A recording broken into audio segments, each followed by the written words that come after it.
Hello, I'm Dr. Launi Treece, and I've been a psychologist in the Seattle, Washington area for over 25 years. I have always been interested in how we humans like to hold on to things. I have seen the challenges and impacts that excessive items can have on individuals and families. Often, a home can become a trap where the person no longer feels comfortable inviting people over. A home can transform from a place of hospitality and welcome to an overwhelming cave of solitude. I named my business after the scripture Matthew 6:19-21. Do not store up for yourselves treasures on earth where moth and vermin destroy and where thieves break in and steal. But store up for yourselves treasures in heaven where moths and vermin do not destroy and where thieves do not break in and steal. For where your treasure is, there your heart will be also.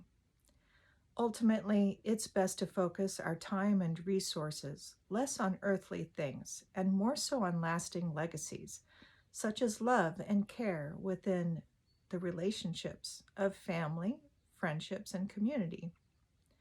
Our material items, like houses and yards, are best stewarded to foster hospitality and gathering.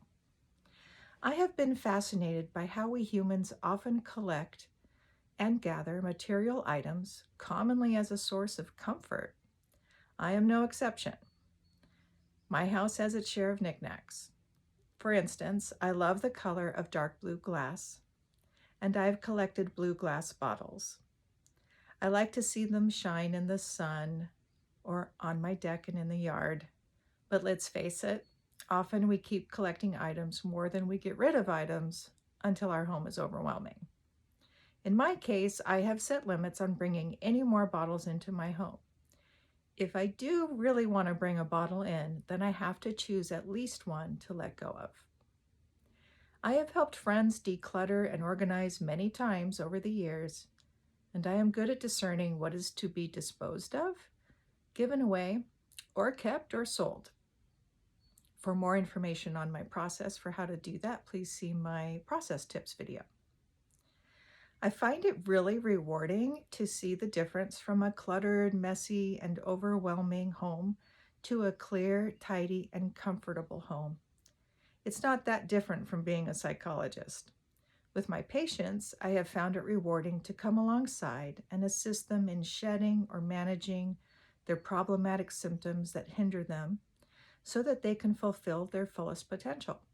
With a house, I likewise love to see it be freed of the items encumbering it so it can shine with its best potential. I enjoy the intellectual and emotional work of being a psychotherapist, but I also enjoy the physical labor of using my problem-solving mind and my physical body to tidy up a space. About 10 years ago, I became inspired for my Treasures in Heaven business by watching my friend go through a hard time. She is also a psychologist, and her mother died in a state that was very far away. So she had to suddenly drop her work, deeply affecting her patients and her income, to fly to another state to sort and clear out the family home and prepare it for sale. This was very draining on her emotionally, mentally, and physically. In the midst of trying to process her grief and funeral arrangements, she also had to try to focus on clearing out a house with 30 years of items inside. I still see patients as a psychotherapist, but now I also work more physically to assist people process a home to prepare it for sale, rental, or an estate sale. I have the professional expertise and compassion to come alongside life transitions of all kinds and help it be an easier experience.